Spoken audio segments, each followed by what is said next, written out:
World, welcome back to the channel.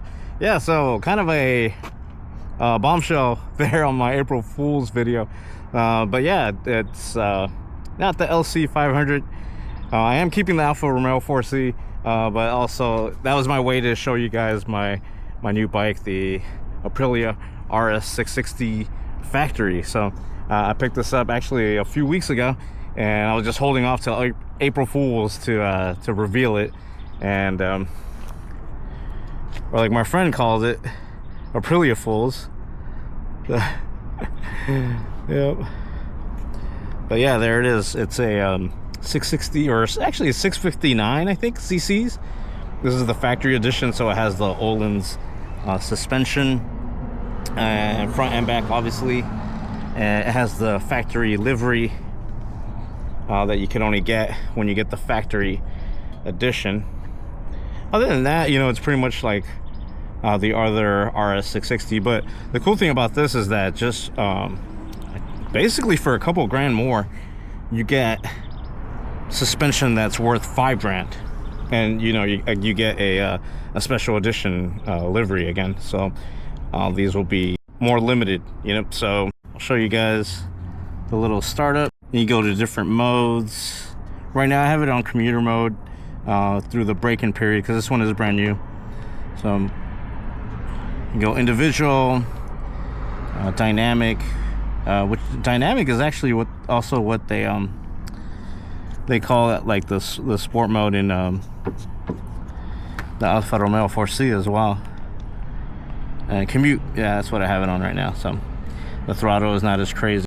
Yeah, something that you guys might not like is that I will, unfortunately, well, I don't think I'll mention it right now, but let's just put it this way.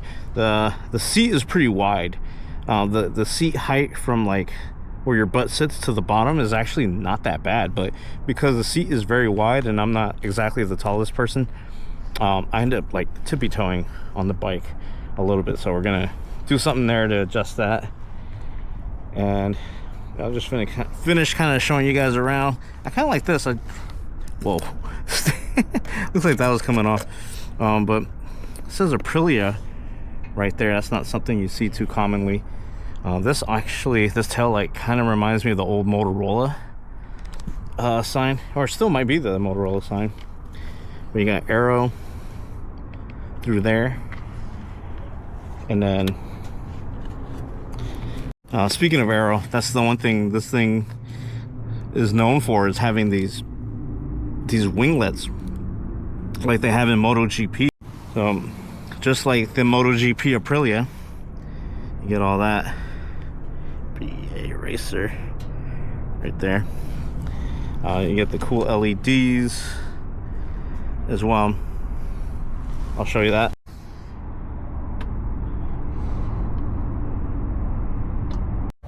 Turn signal on there.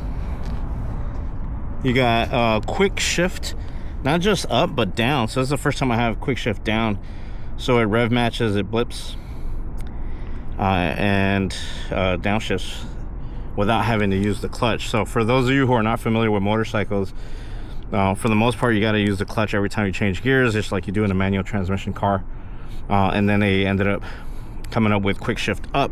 As long as your RPMs are high, you can shift up without using the clutch. That's something that's been around for a while, but the downshift came afterwards. Same thing, you just, well, not same thing, you don't really have to worry about the revs too much, as long as you know what you're doing, and then you could just quickly shift down. It'll rev match, again, not using the clutch. You got the two-tone seat, something that you only get on the factory. It does come with a passenger seat and passenger pegs. You could also change this to a kind of like an arrow cowl as well. But yeah, that's a quick little tour of the bike. Haven't owned a bike in about 4 years. I had a Ducati Panigale, which I got in 2016, and I think I sold it sometime in 2022, if I'm not mistaken, maybe earlier than that. And yeah, technology has changed a lot. Like when I had that bike, you couldn't even tell how much gas you had. Now with this new gauge, full color, you'll see how much gas you have. things change around. Also the ABS and the traction control and everything, and this is like amazing. Like, you really feel confident that you're not gonna mess up. So pretty good. Obviously it's because it's a 600 plus cc motorcycle, super sport, it obviously you can't be a noob to this, right? It's a lot of power for only 400 pounds, 100 horsepower. Doesn't seem like a lot, but it's, if you don't know what you're doing, yeah, that's a lot of power for such a lightweight bike. So obviously, yeah, I've been riding since, yeah, maybe something like 13 years or so that I've been riding. So you definitely have to be experienced to ride it. And then I had to like get the rust out when I was riding, thanks to my friend Crystal. She has 3 motorcycles and she let me use her ZX6R. For those of you who follow me on socials like yeah, Instagram, you probably saw a video of me riding with my friend. She had her MT, was it MT7, and then her ZX6R, which she let me use. So soon after that, oh look at that, I just found her. Okay, prior to her letting me ride her bike, I actually was already itching to get a bike, so it had nothing to do with that. But when I saw she posted that she was riding, I was like, hey, maybe one of these days I can ride with you. And then the whole subject of motorcycles came up. Found out she has 3 bikes, and she could let me ride, see if I could get the rust out, see if I could still do it. And then another friend put me on the RS660, which I didn't even know about, if I'm being honest. So yeah, here we are.